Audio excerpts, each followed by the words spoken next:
about the other day about kind of when you get started, anything that moves, you shoot it. You know, kind of in business and with respect to customers. So, you know, when you're out in the jungle of life, all of a sudden, you know, you've got a little pheasant flock flying around, and you've got your BB gun. I don't even know how to draw a gun, but there you go. So you've got your little BB gun, so that's your arsenal of weapons. And so you can shoot pheasants pretty well with the BB gun, right? You shoot it, it dies, you eat it. You know, because this is, let's put hunting, no PETA, people getting mad at us. This is a metaphor. You have to eat what you kill. And so if you've got your BB gun and you're out here, you know, as you start out, you're not as accurate as you would like to be. So maybe 1 out of 5, 1 out of 10, you actually hit. Besides that, they go flying away. As you become better, you know, with the BB gun, then all of a sudden a little deer walks out. I have with the marker.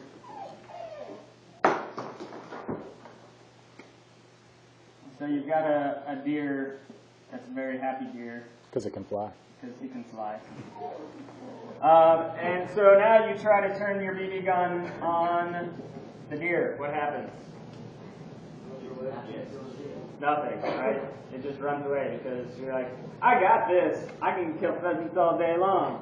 And you shoot at a deer, and then you learn, oh crap, I can't kill that with that. So then you start looking at other weapons, and so you look at. So let's do a key here. It's going to get bad. So then you get an assault rifle, right? That's the next logical step from BB gun. Yeah. So you get a rifle that has the scope and everything, but the deer has already run off. So now you're shooting pheasants with an assault rifle. What happens when you shoot a pheasant with an assault rifle? You don't get to eat it. It goes just flat. So you don't really get to eat a pheasant. So then you're like, oh crap, I've got to use my BB gun there. So you get better at doing that. Then another deer walks out, and you fire the BB gun at it, and it laughs at you because it's already been here, it's done that. But then you turn the assault rifle on it, and dead deer, you eat deer, everyone is happy. So then you start getting a little more bold, and out walks a big old bear. Grrr. And he's got a big tail. So you're like, well, I know the BB gun's not going to work on this thing, but my assault rifle, it just might. And so then you shoot the assault rifle at it, and you shoot the BB gun at it, and you shoot everything else at it, but it ends up just eating you because you pissed it off. So it doesn't work, right? So then what do you get? Blowtorch. You don't get a blowtorch. Then you get an elephant gun. But you got to practice the elephant gun. So then you practice the elephant gun on the deer. What happens? It explodes. Kersplat. So you have no deer left. So you don't eat. But at this point, the bear's already ran off because he's already eaten you. So he's not hungry anymore. The pheasants are still kind of flocking around in your face, and they're annoying you. So every once in a while, you just shoot them with a BB gun because I'm kind of hungry for a snack. So you pop it. You know, outruns another deer. You know, it's a little mama deer, and then it's got a little baby deer. So there's different sized little deer. But then you shoot it with the kersplat, but then these guys run off. But then what ends up happening is you figure out kind of who you want to focus on over time. So now you know the next time a bear comes out, you use the elephant gun. You get it, but the bear doesn't come around very often because he gets sleepy during the winter and he hibernates. He doesn't come out very often. And if you don't shoot it right, you don't kill it, he eats you. So when you go after really big customers, if you screw it up, it can take you down, right? And it also takes a lot longer, and it takes a lot more specialized weapon to take down a bear than it does a pheasant or even a deer. So what ends up happening over time is you either wait for a long time between big kills, or you start kind of focusing in on using the right weapons for the right types of customers. So, we've talked about before kind of the different spaces. So think of the pheasants as kind of B&I businesses. Your deer are your accelerator EO businesses, and your big old bears are your corporations. So what it takes then is you've got to know what weapon to use where, and then in what ration to use them. So you've got to know what to bust out for who and what to bust out where. Over time, what ends up happening is you figure out when you need to hunt for what. And then that's when you use those weapons. As we've gotten much better at determining what we're looking for and who we're hunting for, we've realized that the time and aggravation that goes into that isn't worth doing with what we're really focused on. Because what ends up happening is anytime you shoot a gun in the wildlife, everything else that you're not shooting at, what happens? They run off, right? So you have to become more patient and only hunting for what you want. When you're first starting, if it moves, you shoot. Later on, we're focusing on only going after the things we want. So we know that we're probably, we don't necessarily want to hunt for bears anymore because, we've tried big projects, we tried working with corporations, and it just, the way that we do business and what we're really focused on doesn't work as well in that because, we're built for speed, we're built for efficiency and effectiveness. It's like the greatest show on turf can still be really good, but just not in the mud and muck. So that's the same thing as us. So we're focused in this area, but then what type of deer are we looking for? So then that's as you start knowing, if I tell you to go hunting, you're going to start shooting anything. If I tell you to go deer hunting, then you know to look just for deer. But what we're at the point now is we don't want just any deer. We don't want the fawns. We don't want the does. We want the big bucks.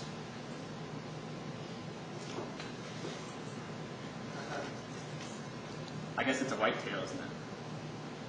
So now what we can focus on is only, sitting out in the brush looking for the specific type of customer that we want.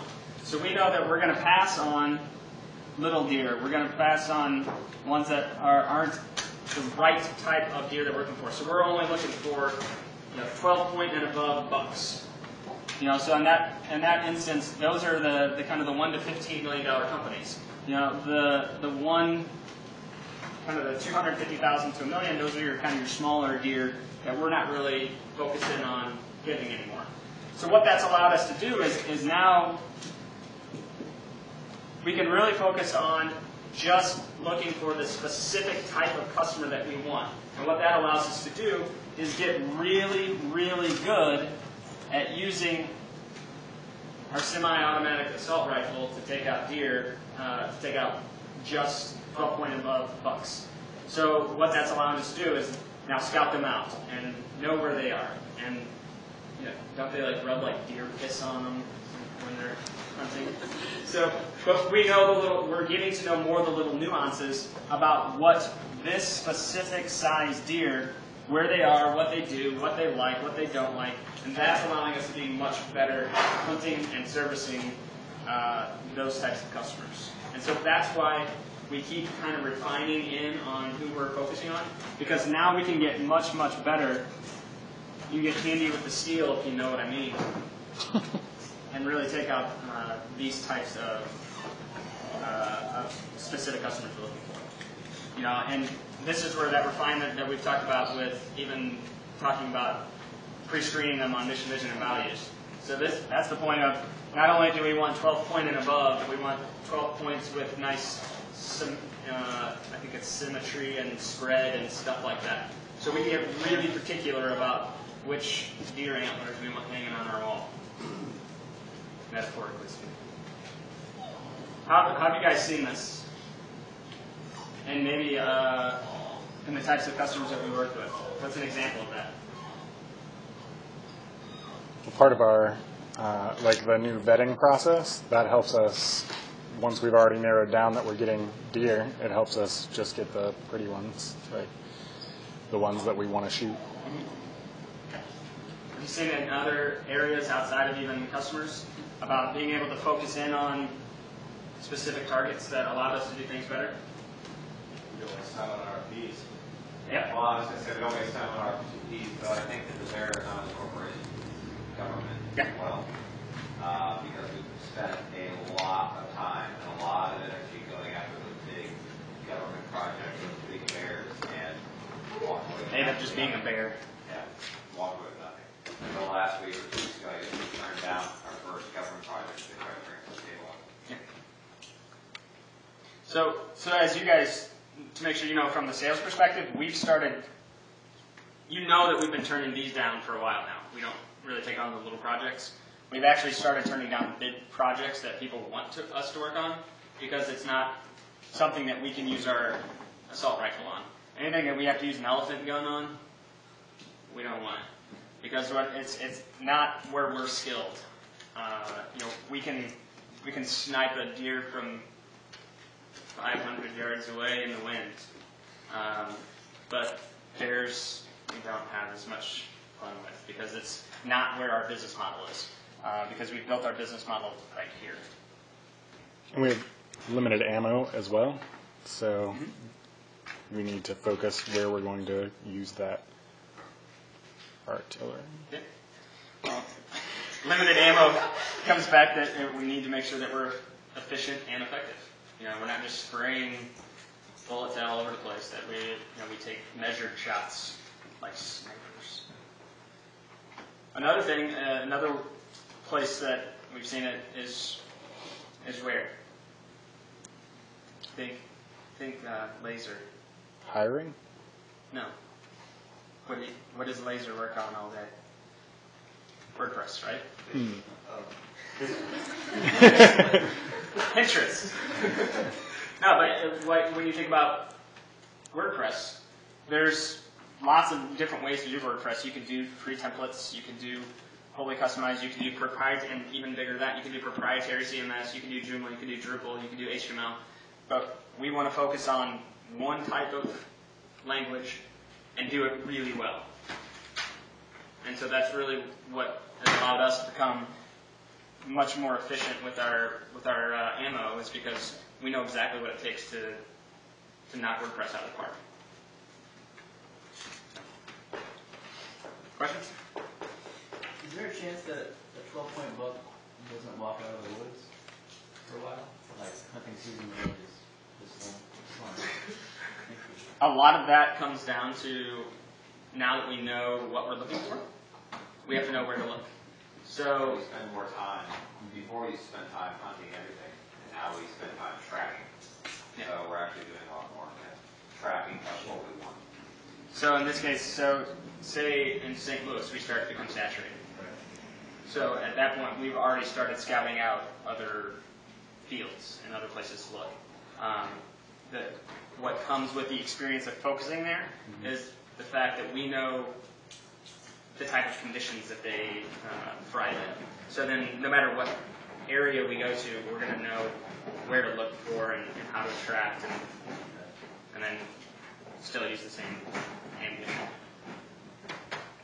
What ends up happening is if you're shooting at everything, then you end up scaring off the ones that you really want.